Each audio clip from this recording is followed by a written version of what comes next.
അനിരാജ, ഇപ്പോൾ ഏറ്റവും പുതിയ വിവരങ്ങൾ മണിപ്പൂരിൽ നിന്നും വരികയാണ്. ഗവർണറെ കാണാതെ ബരൺ സിംഗ് മടങ്ങുന്നു മുഖ്യമന്ത്രി എന്നുള്ളതാണ് ഏറ്റവും പുതിയ വാർത്തയായിരുന്നത്. KC ഉണ്ണികൃഷ്ണൻ തന്നെ ചേരുന്നു. ഉണ്ണി, നേരത്തെ 1 മണി പറഞ്ഞിരുന്നു, പിന്നീട് 2 മണിയായി, 3 മണിയായി. പക്ഷേ ഇതുവരെയും ഗവർണറെ കാണുന്നതിലേക്ക് ബരൺ സിംഗ് പോയില്ല. ഈ സന്ദർശനം, ഈ കൂടിക്കാഴ്ച ഒഴിവാക്കുന്നു. രാഹുൽ ഗാന്ധി ഗവർണറെ കണ്ടിരുന്നു. പക്ഷേ ഈ രാജി സമർപ്പിക്കാനായി ഗവർണറെ ബരൺ സിംഗ് മുഖ്യമന്ത്രി കാണുമെന്നായിരുന്നു പറഞ്ഞിരുന്നത്. എന്താണ് ഈ കൂടിക്കാഴ്ച ഇല്ലാതായി മടങ്ങുന്നത്? അജിംഷാദ്, രാജ്യാഭ്യൂഹം ശക്തമായതോടെ ഒരു വിഭാഗം ആളുകൾ, അതായത് ബീരൻ സിംഗിനെ അനുകൂലിക്കുന്ന ഒരു വിഭാഗം ആളുകൾ അവിടെ അദ്ദേഹത്തിന്റെ വസതിക്ക് മുന്നിൽ തടിച്ചു കൂടിയിരുന്ന ഒരു മനുഷ്യചങ്ങല അടക്കം അവിടെ രൂപീകരിക്കുന്ന ഒരു സ്ഥിതിയിലേക്ക് എത്തിച്ചേർന്നിരുന്നു. അതിനുശേഷമാണ് ഈ ബീരൻ സിംഗിനെ അങ്ങോട്ടേക്ക് പോകാനായിട്ട്, അതായത് ഗവർണറുടെ വസതിയിലേക്ക് പോകാനായിട്ട് ഈ ആളുകൾ പോകുന്ന നടപടിയെ ആളുകൾ തടയുന്ന ഒരു സ്ഥിതിവിശേഷം ഉണ്ടായി. തുടർന്നാണ് അദ്ദേഹം തിരിച്ചു പോകുന്ന കാര്യത്തിലേക്ക് പോയത്.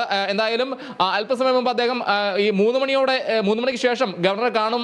അതിനുശേഷമാണ് രാജിയടക്കമുള്ള കാര്യങ്ങളിലേക്ക് ഉണ്ടാകുമെന്ന രീതിയിലുള്ള റിപ്പോർട്ടുകളാണ് വന്നിരുന്നത്. എന്നാൽ ഈ ഒരു ഘട്ടത്തിൽ ഇപ്പോൾ വരുന്ന ഏറ്റവും പുതിയ വിവരം, ഈ ബീരൻ സിംഗിനെ, അതായത് ഗവർണറുടെ വസതിയിലേക്ക് പോകാനിറങ്ങിയ ബീരൻ സിംഗിനെ ഈ ബീരൻ സിംഗ് അനുകൂലികളായ ചില ആളുകൾ, അതായത് സ്ത്രീകളടക്കമുള്ള ആളുകൾ അദ്ദേഹത്തെ തടഞ്ഞു എന്നാണ്. അദ്ദേഹത്തിന്റെ രാജിയെ തടയുന്ന രീതിയിലാണ്. രാജിവെക്കുമെന്ന അഭ്യൂഹം ഉണ്ടായതിന് പിന്നാലെ അദ്ദേഹത്തിന്റെ വസതിക്ക് മുന്നിൽ നിരവധി ആളുകൾ തടിച്ചുകൂടിയിരുന്നു. മനുഷ്യചങ്ങലയടക്കം, സ്ത്രീകളടക്കം ചേർന്ന് മനുഷ്യചങ്ങലയടക്കം രൂപീകരിക്കുന്ന ഒരു സാഹചര്യം ഉണ്ടായിരുന്നു. പിന്നാലെയാണ് അദ്ദേഹം ഇപ്പോൾ ഈ ഗവർണറെ കാണാനായിട്ട് ഇറങ്ങുമ്പോൾ ആണ് ഈ അദ്ദേഹത്തിന്റെ വാഹനം തടയുന്ന ഒരു രീതിയിലേക്ക് വന്നു. ഈ ബീരൻ സിംഗ് അനുകൂലികളായ ആളുകളാണ് ഇത്തരത്തിൽ അദ്ദേഹത്തിന്റെ വാഹനം തടഞ്ഞത്. അതിന് പിന്നാലെയാണ് അദ്ദേഹം ഇപ്പോൾ തിരിച്ചു പോയിരിക്കുന്നത് എന്നാണ് അറിയുന്നത്. എന്തായാലും അല്പസമയത്തിനകം തന്നെ ഇക്കാര്യത്തിൽ ഒരു പുതിയ വിവരങ്ങൾ വരുമെന്നാണ് പറയുന്നത്. അദ്ദേഹം രാജിവെക്കില്ലെന്ന സൂചന എന്ന റിപ്പോർട്ടുകളാണ് ഇപ്പോൾ പുറത്തു വന്നുകൊണ്ടിരിക്കുന്നത്. ഗവർണറുമായുള്ള കൂടിക്കാഴ്ച ഇനിയും നടന്നിട്ടില്ല. ആ കൂടിക്കാഴ്ചയിൽ ഇപ്പോൾ ഒരു അനിശ്ചിതത്വം നിലനിൽക്കുന്നു. രാജി ഇന്ന് ഉണ്ടാവില്ല എന്ന രീതിയിലുള്ള റിപ്പോർട്ടുകളും പുറത്തു വരുന്നുണ്ട്. വലിയ രീതിയിലുള്ള പ്രതിഷേധങ്ങളെല്ലാം തന്നെ അദ്ദേഹത്തിന്റെ രാജി എന്ന അഭ്യൂഹം ഉണ്ടായതിന് പിന്നാലെ അദ്ദേഹത്തെ അനുകൂലിക്കുന്ന ആളുകൾ വലിയ രീതിയിലുള്ള പ്രതിഷേധം ഉയർത്തി അദ്ദേഹത്തിന്റെ വസതിക്ക് മുന്നിൽ തടിച്ചുകൂടുന്ന ഒരു സാഹചര്യം ഉണ്ടായി. ഈ മനുഷ്യചങ്ങലയടക്കം രൂപീകരിച്ചാണ് ആളുകൾ അവിടെ നിന്നത്. അതിന് പിന്നാലെ ഇന്ന് 3 മണിക്ക് ശേഷം അദ്ദേഹം ഗവർണറെ കാണുമെന്ന് അറിയിച്ചിരുന്നു. ഗവർണറെ കാണാനായിട്ട് അദ്ദേഹം ഇറങ്ങിയപ്പോൾ അദ്ദേഹത്തിന്റെ വാഹനം തടയുന്ന ഒരു സ്ഥിതിയിലേക്ക് പോയി. തുടർന്നാണ് അദ്ദേഹം മടങ്ങിയത് എന്നാണ് പുറത്തു വരുന്ന റിപ്പോർട്ടുകൾ. എന്തായാലും ബീരൻ സിംഗ് രാജിവെക്കുമെന്ന അഭ്യൂഹം ഇപ്പോൾ ഉണ്ടായിരുന്നു. അത് രാജിവെക്കില്ലെന്ന സൂചനയാണ് ഇപ്പോൾ പുറത്തു വരുന്നത്. അദ്ദേഹത്തിന് ഗവർണറെ കാണാനായിട്ട് അവസരം ലഭിച്ചിട്ടില്ല. ഗവർണറെ കാണാൻ അദ്ദേഹത്തിന് കഴിയുന്നില്ല എന്നാണ് പറയുന്നത്. മുഖ്യമന്ത്രിയെ വലിയൊരു ജനക്കൂട്ടം ഉണ്ണി, അതായത് ഇന്ന് കാണില്ല, അപ്പോൾ രാജിയെ സംബന്ധിച്ച് ഉണ്ടാകില്ല, ഇന്ന് ചർച്ച ഉണ്ടാകില്ല. രാജിയെ സംബന്ധിച്ചുള്ളൊരു തീരുമാനം നീണ്ടുപോകുമെന്നതാണോ സൂചന നൽകുന്നത്? അതോ ഈ ജനങ്ങളുടെ പ്രതിഷേധങ്ങൾക്ക് കഴിഞ്ഞിട്ട് അവരെ അനുനയിപ്പിച്ചതിന് ശേഷം ഗവർണറെ കാണുന്നതിലേക്ക് ഇന്ന് തന്നെ പോകുമോ? എന്തൊക്കെയാണ് ഈ BJP വൃത്തങ്ങൾ നൽകുന്ന സൂചനകൾ? അജിംഷാദ, മറ്റൊരു കാര്യം, അദ്ദേഹത്തിന്റെ വാഹനം തടഞ്ഞ് അദ്ദേഹത്തിന്റെ കയ്യിൽ നിന്ന് രാജിക്കത്ത് ആളുകൾ കീറിയെറിഞ്ഞു എന്ന രീതിയിലുള്ള വാർത്തകളും പുറത്തു വരുന്നുണ്ട്. മുഖ്യമന്ത്രിയെ ജനക്കൂട്ടം തടഞ്ഞ് കത്ത് പിടിച്ചു വാങ്ങി കീറിക്കളഞ്ഞു എന്ന രീതിയിലാണ് ഇപ്പോൾ പുറത്തു വരുന്ന ഏറ്റവും പുതിയ വിവരം. അതോടൊപ്പം തന്നെ ഇംഫാലിൽ നാളെ പുലർച്ചെ 5 വരെ കർഫ്യൂ ഏർപ്പെടുത്തി. വലിയ രീതിയിലുള്ള സംഘർഷം, ഈ രാജിയുമായി ബന്ധപ്പെട്ട് വലിയ രീതിയിലുള്ള സംഘർഷം ഉടലെടുക്കാനുള്ള ഒരു സാധ്യതയുണ്ടാണ്. അത് കണക്കിലെടുത്ത് ഇംഫാലിൽ നാളെ പുലർച്ചെ വരെ, ഈ സ്ഥിതി ഗുരുതരമായ ഒരു സാഹചര്യത്തിൽ പുലർച്ചെ വരെ കർഫ്യൂ ഏർപ്പെടുത്തിയിട്ടുണ്ട്. അതോടൊപ്പം തന്നെ മറ്റൊരു കാര്യം, ഈ ഗവർണർ അവിടെ രാഷ്ട്രപതി ഭരണത്തിന് ശുപാർശ ചെയ്തേക്കും എന്നൊരു റിപ്പോർട്ടും ഇപ്പോൾ പുറത്തു വരുന്നുണ്ട്. കൂടുതൽ സങ്കീർണമായ അവസ്ഥയിലേക്കാണ് മണിപ്പൂർ പോകുന്നതെന്നാണ് മനസ്സിലാക്കുന്നത്.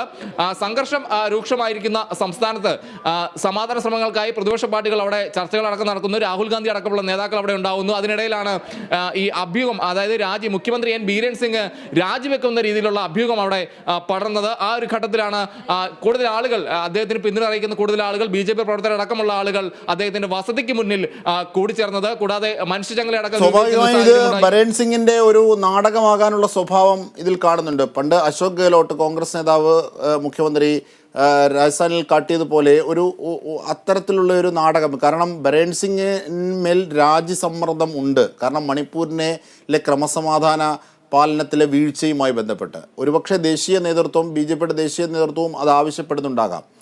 അല്ലെങ്കിൽ ഗവർണർ ഭരണത്തിലേക്ക്, മീൻസ് രാഷ്ട്രപതി ഭരണത്തിലേക്കൊക്കെ നീങ്ങുന്നതിലേക്ക് പോകാം. പക്ഷേ ഇത്രയേറെ കലാപം നടക്കുന്ന ഒരു സ്ഥലത്ത് നിന്ന് ഒരു മുഖ്യമന്ത്രിക്ക് അദ്ദേഹത്തിൻ്റെ വസതിയിൽ നിന്ന് പുറത്തിറങ്ങുമ്പോൾ ഒന്ന് ജനങ്ങൾ, അദ്ദേഹത്തെ അനുകൂലിക്കുന്ന ജനങ്ങൾ തടയുന്നു. അദ്ദേഹത്തിൻ്റെ കയ്യിൽ നിന്ന് രാജിക്കത്ത് പിടിച്ചു വാങ്ങി കീറിക്കളയുന്നതിലേക്കൊന്നും സുരക്ഷാ സംവിധാനങ്ങൾ പാളുകയില്ല, പ്രത്യേകിച്ചൊരു കലാപം നടക്കുന്ന വേളയിൽ. അതൊരു അണികളുമായി ചേർന്ന് ക്രിയേറ്റ് ചെയ്തൊരു നാടകമാകാനുള്ള സ്വഭാവം എല്ലാം കാണുന്നുണ്ട്. ഉണ്ണിയുടെ വാർത്ത റിപ്പോർട്ടിങ്ങിലെ വിശദാംശങ്ങൾ വെച്ച് നോക്കുമ്പോൾ അജിംഷാദ്, രാഷ്ട്രീയപരമായി നോക്കുകയാണെങ്കിൽ നമ്മൾ അത്തരത്തിലും കൂടെ വിലയിരുത്തേണ്ടിയിരിക്കുന്നു. അജിംഷാദ് സൂചിപ്പിച്ച പോലെ തന്നെ രാജസ്ഥാനിലടക്കം നമ്മൾ കണ്ടിട്ടുള്ളതാണ് അത്തരത്തിലൊരു സാഹചര്യം. പക്ഷേ ഈ മണിപ്പൂരിൽ BJP മന്ത്രിസഭ രാജിവെക്കുകയാണെങ്കിൽ അവിടെ സംഭവിക്കുന്നത് ഒരു പാർട്ടിയുടെ ഒരു വീഴ്ച അല്ലെങ്കിൽ ഭരണത്തിന്റെ ഒരു വീഴ്ചയായി തന്നെയാണ് വിലയിരുത്തേണ്ടത്. എന്തായാലും കേന്ദ്ര സർക്കാരും സംസ്ഥാന സർക്കാരും ഒരുപോലെ വിചാരിച്ചിട്ട് മണിപ്പൂരിൽ സംഘർഷം അവസാനിപ്പിക്കാൻ കഴിഞ്ഞിട്ടില്ല എന്ന് തന്നെയാണ് വലിയൊരു വിമർശനമായി തന്നെ പ്രതിപക്ഷം ഉന്നയിക്കുന്നത്. സംസ്ഥാന സർക്കാരും അതോടൊപ്പം കേന്ദ്രം ഭരിക്കുന്ന സർക്കാരും ഒരു തരത്തിലുള്ള ഇടപെടൽ നടത്തിയിട്ട് അവിടെ സമാധാന ശ്രമങ്ങൾ ഉണ്ടാവുന്നില്ല എന്ന രീതിയിലുള്ള വിമർശനമാണ് പ്രതിപക്ഷ പാർട്ടികൾ അടക്കം ഉന്നയിക്കുന്നത്. ആ ഒരു ഘട്ടത്തിൽ ഈ രാജി കൂടി വന്നു കഴിഞ്ഞാൽ, മുഖ്യമന്ത്രി രാജി കൂടി വെച്ച് കഴിഞ്ഞാൽ അത് സർക്കാരിന് സർക്കാരിന്റെ ഭാഗത്തു നിന്നുണ്ടാകുന്ന ഏറ്റവും വലിയ വീഴ്ചയായി തന്നെയാണ് വിലയിരുത്തുന്നത് എന്ന രീതിയിലാണ് പ്രതിപക്ഷം അല്ലെങ്കിൽ രാഷ്ട്രീയ നിരീക്ഷകരടക്കം ചൂണ്ടിക്കാണിക്കുന്നത്. അപ്പോൾ ആ രീതിയിൽ വരുമ്പോൾ അത് വലിയ രീതിയിൽ തന്നെ BJP സംബന്ധിച്ച് വലിയൊരു തിരിച്ചടിയായി തന്നെയാണ് കരുതുന്നത്. എന്തായാലും ഈ രാഹുൽ ഗാന്ധി അവിടെ സന്ദർശിക്കുന്ന വേളയിൽ പ്രധാനമന്ത്രി അവിടെ സന്ദർശിക്കാത്ത സാഹചര്യത്തിൽ, മൗനം തുടരുന്ന സാഹചര്യത്തിലൊക്കെ രാജി പ്രഖ്യാപിക്കുക എന്നത് BJPക്ക് വലിയ തിരിച്ചടിയായിരുന്നു അല്ലേ? രാജി ഉണ്ടായിരുന്നില്ല. തീർച്ചയായും പ്രധാനമന്ത്രി അവിടെ പ്രതിപക്ഷം ഉന്നയിക്കുന്ന പ്രധാനപ്പെട്ട കാര്യം, കേന്ദ്ര ആഭ്യന്തരമന്ത്രി അമിത്ഷാ അവിടെ സന്ദർശനം നടത്തി അവിടെ സമാധാന ശ്രമങ്ങൾക്ക് മുൻകൈ എടുത്ത് ഇരു വിഭാഗങ്ങളുമായി ചർച്ച നടത്തി, എന്നിട്ട് ഒരു പരിഹാരം കാണാൻ കഴിഞ്ഞില്ല. പിന്നീട് ഡൽഹിയിൽ മണിപ്പൂരിൽ സംഘർഷം നടക്കുന്ന മണിപ്പൂരിന് പകരം ഡൽഹിയിൽ ഒരു സമാധാന ശ്രമങ്ങൾക്കായി സർവകക്ഷി യോഗം വിളിക്കുന്നു. പ്രധാനമന്ത്രി രാജ്യത്തില്ലാത്തപ്പോൾ സർവകക്ഷി യോഗം വിളിക്കുന്നു. അതോടൊപ്പം തന്നെ ചില പാർട്ടികളെയൊന്നും സർവകക്ഷി യോഗത്തിലേക്ക് വിളിച്ചില്ല എന്ന് CP അടക്കമുള്ള പാർട്ടികൾ ഇതുമായി ബന്ധപ്പെട്ട് ചൂണ്ടിക്കാട്ടി വലിയ വിമർശനം ഉന്നയിച്ചിരുന്നു. കൂടാതെ ഈ പ്രധാനമന്ത്രി ഇത്രയും ദിവസമായി, അതായത് 2 മാസത്തിലധികമായിട്ടും പ്രധാനമന്ത്രി മണിപ്പൂർ വിഷയത്തിൽ മൗനം പാലിക്കുന്നു എന്നൊരു വിമർശനം കൂടി പ്രതിപക്ഷം ഉന്നയിക്കുന്നുണ്ട്.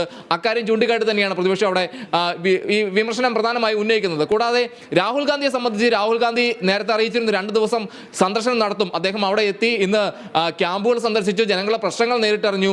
കൂടാതെ ഇതെല്ലാം തന്നെ ഗവർണറെ ബോധ്യപ്പെടുത്തി. അത് തന്നെയാണ് ഏറ്റവും വലിയ കാര്യം. ഗവർണറെ കൂടിക്കണ്ട് ഈ ക്യാമ്പുകളിൽ ജനങ്ങൾ നേരിടുന്ന പ്രതിസന്ധി, കൂടാതെ അവിടുത്തെ രാഷ്ട്രീയ സാഹചര്യം തുടങ്ങിയ കാര്യങ്ങളെല്ലാം തന്നെ രാഹുൽ ഗാന്ധി അവിടെ ബോധ്യപ്പെടുന്ന വിശേഷം കൂടി ഉണ്ടായി. അതായത് സർക്കാരിന് സാധിക്കാത്തത് ഒരു പ്രതിപക്ഷ പാർട്ടിയുടെ നേതാവ് രാജ്യത്തെ പ്രധാനപ്പെട്ട ഒരു പാർട്ടി നേതാവ് വന്ന് അവിടെ നടത്തുമ്പോൾ അത് വലിയ രീതിയിൽ തന്നെയാണ് വലിയ BJP സംബന്ധിച്ച് വലിയൊരു പോരായ്മയായി തന്നെയാണ് വിലയിരുത്തപ്പെടുന്നത്. എന്തായാലും രാഹുൽ ഗാന്ധി അവിടെ സുപ്രധാനമായ ഒരു നീക്കം നടത്തി. രാഹുൽ ഗാന്ധി അവിടെ ക്യാമ്പുകളിൽ സന്ദർശനം നടത്തി.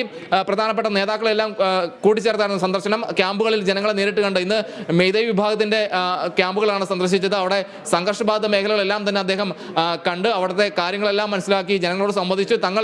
ഞാൻ കൂടെ ഉണ്ടാകുമെന്നൊരു ഉറപ്പും കൂടി രാഹുൽ ഗാന്ധി നൽകി. കൂടാതെ ഈ മരുന്നുകളടക്കമുള്ള സംഭവങ്ങൾ അവിടെ പര്യാപ്തതയുണ്ട്, അതെല്ലാം തന്നെ ഗവർണറെ കണ്ട് ബോധ്യപ്പെടുത്തി സർക്കാർ അടിയന്തരമായി ഇക്കാര്യത്തിലെല്ലാം തന്നെ ഈ പോരായ്മകളെല്ലാം തന്നെ പരിഹരിക്കണമെന്ന കാര്യങ്ങളെല്ലാം തന്നെ രാഹുൽ ഗാന്ധി ചൂണ്ടിക്കാട്ടുന്ന ഒരു അവസ്ഥയും കൂടി ഉണ്ടായിരുന്നു.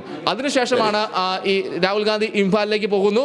പിന്നീട് അദ്ദേഹം വൈകിട്ട് അവിടെ ഈ സമാന ചിന്താഗതിക്കാരായ 10 പ്രതിപക്ഷ പാർട്ടി നേതാക്കൾ ഉണ്ണികൃഷ്ണനാണ് വിവരങ്ങൾ, വിശദാംശങ്ങൾ നൽകിയത്. മണിപ്പൂരിൽ കത്തുകയാണ്. മണിപ്പൂരിൽ രാഹുൽ ഗാന്ധി സന്ദർശനത്തിനിടെ ബരേൻ സിംഗ് മുഖ്യമന്ത്രി രാജിവെക്കുന്നതിലേക്ക് നീങ്ങുന്നു. പക്ഷേ ഗവർണറെ കാണാനുള്ള കൂടിക്കാഴ്ച വീണ്ടും ഒഴിവാക്കുകയാണ്. ഗവർണറെ കാണാതെ ബരേൻ സിംഗിന് മടങ്ങേണ്ടി വന്നു. രാജിക്കത്ത് അണികൾ തടഞ്ഞു പിടിച്ച് വലിച്ചു കീറി കളഞ്ഞു എന്നൊക്കെയാണ് ഏറ്റവും പുതിയ വാർത്തകൾ. നാടകീയമായ സംഭവങ്ങൾക്കാണ് അങ്ങനെയാണെങ്കിൽ മണിപ്പൂർ സാക്ഷ്യം വഹിക്കുന്നത്. എന്തായാലും വലിയൊരു വേദനയായി മണിപ്പൂർ നിലനിൽക്കുകയാണ്. 50-ലധികം ദിവസമായി നടക്കുന്ന കലാപത്തിൽ ജനജീവിതം ദുസ്സഹമായൊരു സാഹചര്യത്തിൽ പ്രധാനമന്ത്രി മൗനം പാലിക്കുന്ന സാഹചര്യത്തിൽ ഇതിൻ്റെയൊക്കെ വിശദാംശങ്ങളാണ് KC ഉണ്ണികൃഷ്ണൻ നൽകിയത്.